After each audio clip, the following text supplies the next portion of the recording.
and they'll be processed to the circuit court. And can you kindly give us any information with regards to that? Are there any affiliates with your political party? So I can confirm that 2 ladies have been picked up by national security and I think on behalf of the police. In fact, since Friday, they were brought in Friday morning around 6 a.m.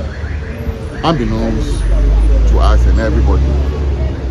Yesterday, when Sir Obama was recalled to the CID, was when we took notice of the presence of the 2 ladies at the SIU unit of the headquarters.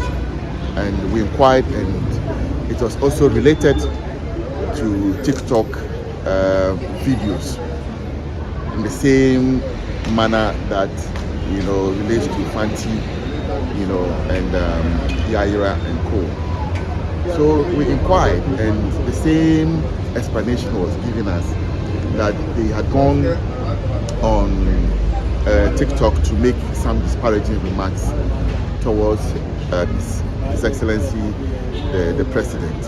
And I have taken time to listen to the video, and I can say on authority that you would not hear any threat on the life of the President from the ladies. What they expressed was a wish that instead of some of the people who were involved in the crash, it was other people rather.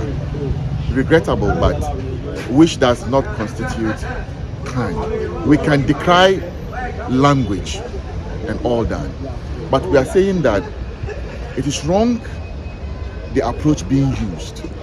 If they commit crime, fine, but where people are being treated in this manner because of speech, then there's cause to worry. It is as if there is a deliberate attempt to stifle free speech, which shouldn't be the case.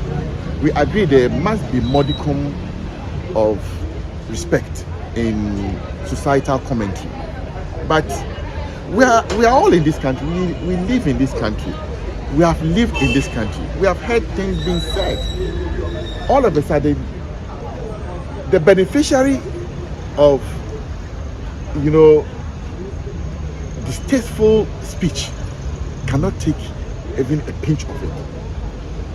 We're in this country when people say Kumna Domaye, Kumna Domaye. Akufo-Addo is not a human being. Akufo-Addo need a pay on the nipa. But we're able to tolerate all these things because it's nation building. I will repeat again, you don't use the oppressive powers of the state in handling people the way that the state is currently going. Sadly, I have seen the very, very young ladies involved in this matter. They were brought in Friday, and we are standing, on the premises of the court. They are not even here, let alone to be put before court. So the state has held them beyond the mandatory 48-hour, threshold. They've gone beyond it. But do you have any information as to whether they were given any bail request? No. Yesterday, we were trying to request for police inquiry bail for them.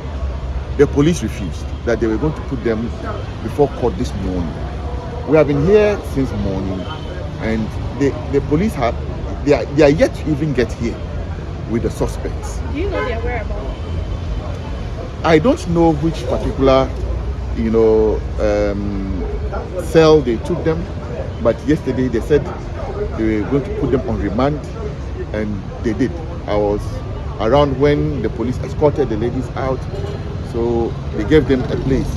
In fact, when they brought them in, they took them to Blue Gate, to National Security, and held them, for a while until they were taken to the CID headquarters in one of their offices where they kept them. But last night they were moved away to a different facility that we are unaware. And they told us that this morning they will put them before court. We are here, and they haven't appeared, and it is past midday, and you can't. It's mind-boggling what's happening in this country today. And shudder to believe that this is the fledgling democracy that we have been building, for ourselves for some time now. It will be, dragged in the mud in the way it is doing. And in the media space, I'll tell you this, again. Today they are doing it to politicians, people who might be affiliated to politics. When they finish dealing with MPP people, they will come after the media. When they're done with the media, they'll go after the clergy. When they're done with the clergy, they will go after anybody that... What makes you confident in this proposition that you're making? Because I can see it happening. Already journalists are being beaten. Joy FM journalist was beaten when they were doing some demolition. Yeah, someone can also say that same happened under your administration. That is why they promised us a reset. And the people of Ghana voted against the NPP in the belief of a reset. Things done differently, much more improved. Even that, when they said we were bad, under Nana Addo Dankwa Akufo-Addo, we didn't see this nonsense happen. Not to this scale that is being wanting in the present era. They are so intolerant that even the least of critique, they are panicking. But we're able to tolerate them. We're able to take all of these things. Kevin Taylor sat on his show and said, I should be killed. Me, Salah. The video is there, it's still on his wall. I have videos of NDC people after the election. They said they will kill me. I have them. They sent so many of those videos. But have you reported the case to police? No. I will not waste my time. In fact, I didn't. And we're in office then. I didn't waste my time going to report to police and so on and so forth. Because most of the people who are making this threat are young people. I'm a youth activist.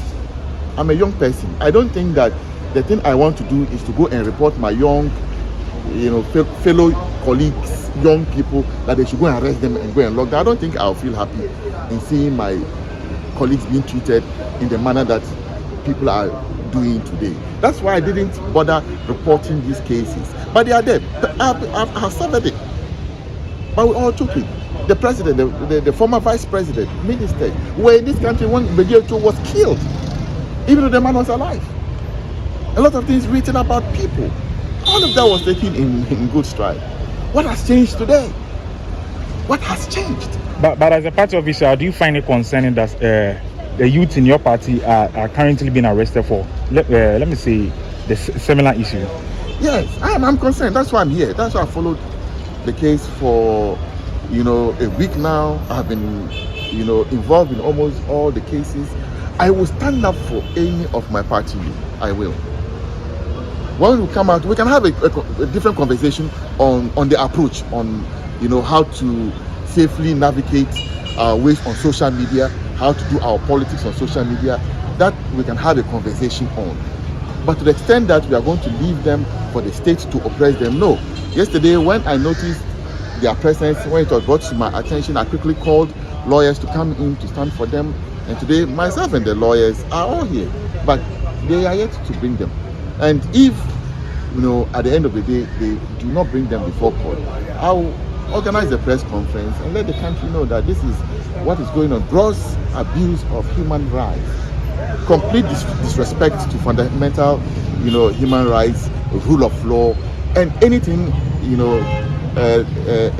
that makes our democracy better is what we are witnessing today. Yesterday we saw Fancy Comedy meet Dr. Bawumia, that is the former vice president. People have raised concerns about how the former vice president is actually giving space to these people whom to them should be dealt with the law. How do you see it, or how do you take it? It's neither here nor there. I mean, I have seen, a communication from the former vice president outfit that indeed he did tell them that, look, you guys should be careful with, your activities and so on and so forth. So he had a word of advice for them. And it is normal that when issues become tough and we run to people to help us deal with, and for instance, Fancy, recognizing the effort of the vice president, former vice president, to secure his release, goes to say thank you. I don't think there's anything wrong with it. But, to the extent that the vice president advised, put a word of caution, advice to them, I think it's in the right direction. And mind you, Fanti and Co, they all apologized. In fact, on the live stream as the program was going on, he came to issue a disclaimer on the comment that was made. And the following day did an apology. These ladies, I have seen an apology from them. But still, these people, they won't take it. If people have wrong, and that's what it takes to be a youth, that you learn. So when young people are learning, you don't punish them for it. So when they realize that they erred, they came out to apologize. What else do you want them to do? Unless you are just deliberately mischievous, wicked, and you want to punish people for no reason. Otherwise, what they are doing, they won't do it. Anyway, what they are doing is unsustainable. It's unsustainable. You can't be wasting precious state resources going after people on social media. So if 1,000 people today go on TikTok live and are all saying things, they are going to run up 1,000 people and put them in jail. So it's unsustainable. And I think that the state security system should find a better way of handling these matters. Young people, on social media, maybe going overboard and so on and so forth. But in this country, we tolerated King Jonas for 8 years. We tolerated Kevin Taylor for 8 years or so, whatever it is. People making much more worse statements than have been made. Not to justify anything, but let's find a way at sanitizing our system without necessarily being political and partisan. That's all we are saying. Yeah, thank you very much. I call back to the police headquarters. The young ladies in Libya,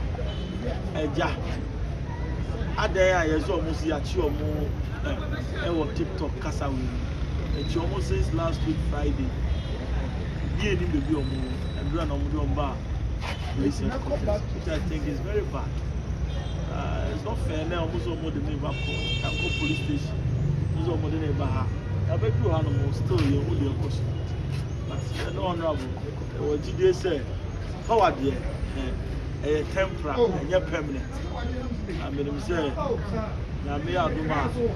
If you are baby.